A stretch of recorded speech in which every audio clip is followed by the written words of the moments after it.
is where the fun begins. How's it going? Hello.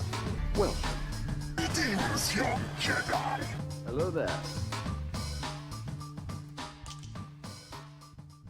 What's up, everyone? Hybrid Toy Reviews here, and this Monday I am bringing you a throwback to the way back past. We are talking my childhood, 2008, The Clone Wars. I have a 375, formerly Walmart exclusive 501st Legion Clone Trooper in Phase 1 armor. We saw these guys throughout seasons 1 through 3 of the Clone Wars. I don't think Blue Decoed 501st made it to the Clone Wars movie. I'm not recalling. But this was a Walmart exclusive, and it was just a really, really cool figure back at the time. Not one I had as a kid, but I had this mold of clone in many different flavors. And I found this one at Monsters in the Toy Box this most recent weekend down in Austintown, Ohio, basically Youngstown. And it was $15, and the box is not perfect, so I figured he'd be a contender to open and just take a trip down memory lane. So with all that said, let's go ahead and take a look at this figure and reminisce together, why don't we? Alright, here's our clone in the packaging. This '08 clone helmet packaging is just oh so sentimental to me.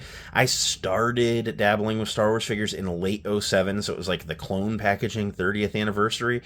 But this is really where I started buying a lot of toys as a kid, was with this figure line, and it is so iconic. This is a minor alteration to the standard clone helmet packaging, because this has a little bit of a gimmick where you get a Republic military ID card tucked up here in this corner, which we will take a look at when we get it open. But you have your Only at Walmart sticker, you have your blue Star Wars Clone Wars logo, and then you have your Clone Trooper in the bubble. Nice rounded bubble. You have a nice graphic of the Clone Trooper shouldering his rifle, looking super cool.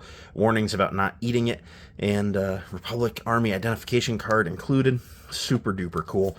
Flipping that around to the back, you have your Clone Wars logo again. A bio in one and only language to talk about the clones, and that you can join with your Republic ID card. Images of the 501st Clone Troopers with Rex, and then a whole bunch of figures from the first wave of the Clone Wars movie. Such a cool assortment. I should track that wave down at some point. Got a bunch of legal stuff. Visit StarWarsToHasbro.com and the Star Wars fan club, which I think is gone. But what a blast to the past. Let's crack this guy open. So here we have our Clone Trooper and his accessories out of the package. Let's go ahead and take a quick look through them. The extra additional gimmick accessory is this Clone Trooper identification card, identifying you as a Clone Trooper in the 501st Legion with the rank of Captain. The gimmick is you're supposed to take a picture of yourself and like tape it or glue it on over in this area. My printer's out of order. I was going to do it. I'm mad that it's out of order, so I will do this at some point. Just a little extra fun thing for the kiddos.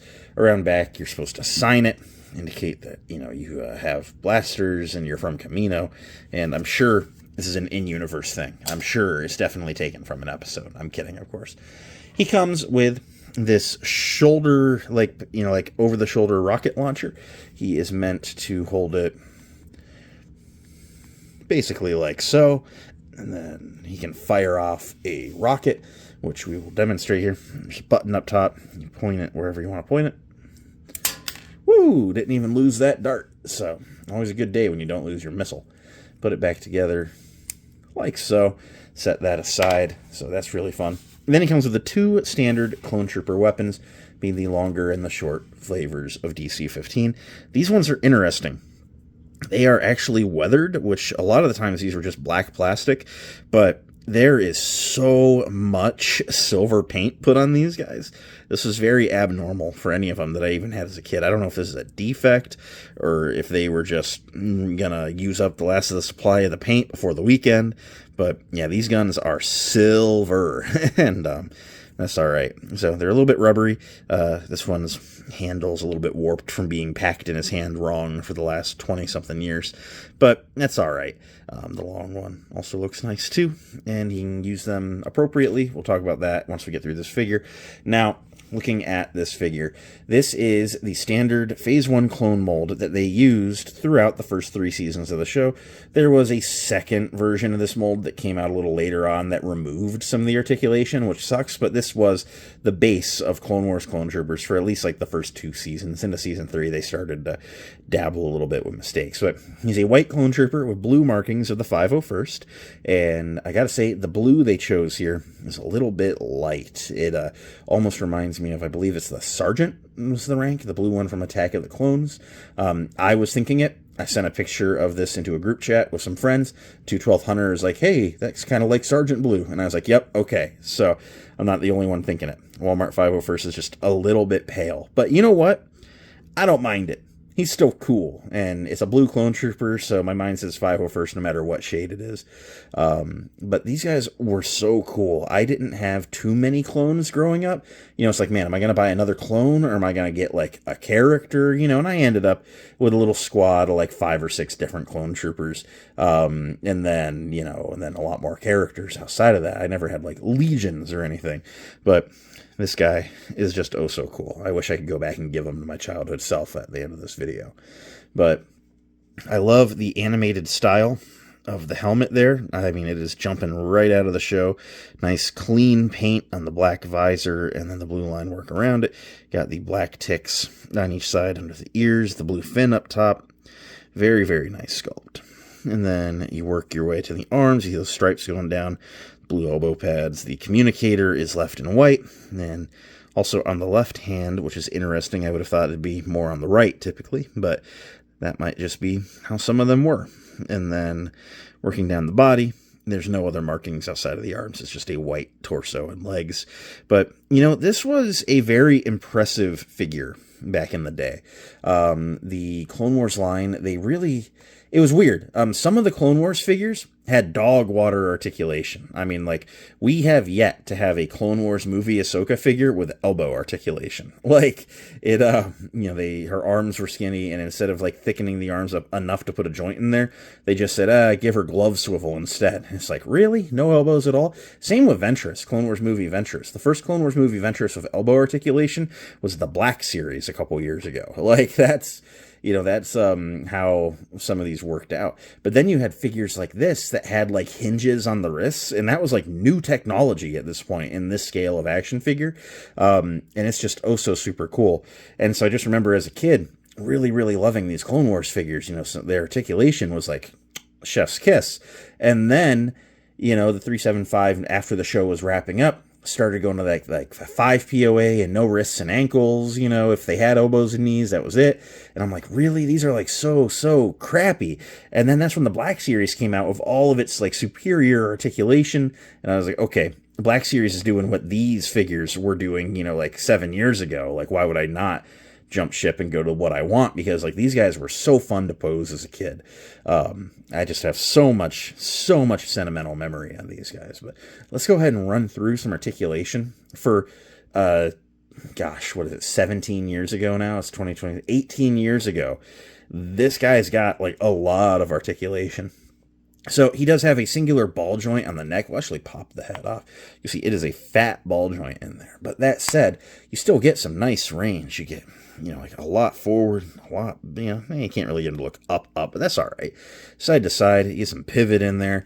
His arms come up to a T-pose and then way higher than that. I mean, come on. That's epic. And then 360 degrees at the shoulder. No butterflies, but single jointed elbows go to 90, swivel at the elbow, 360 at the wrist.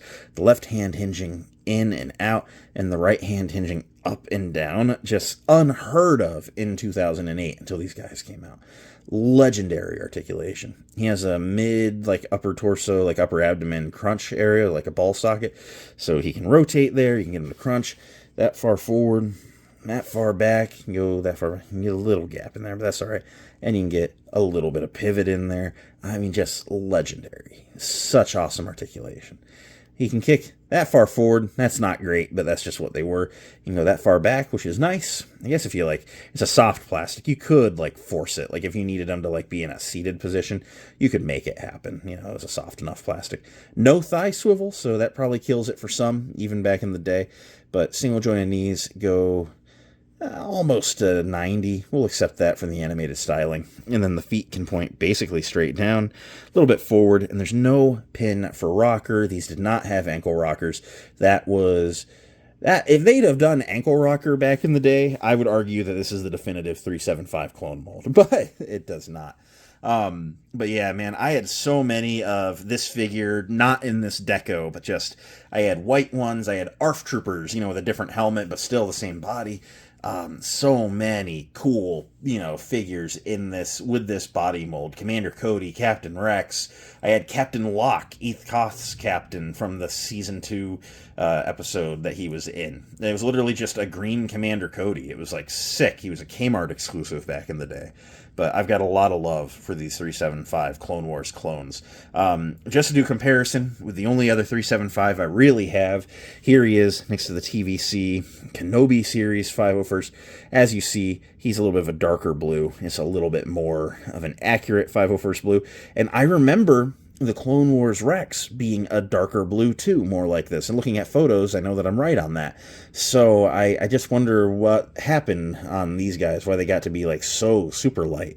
But that's okay. They look nice next to each other, given that one's from an animated medium and one's not.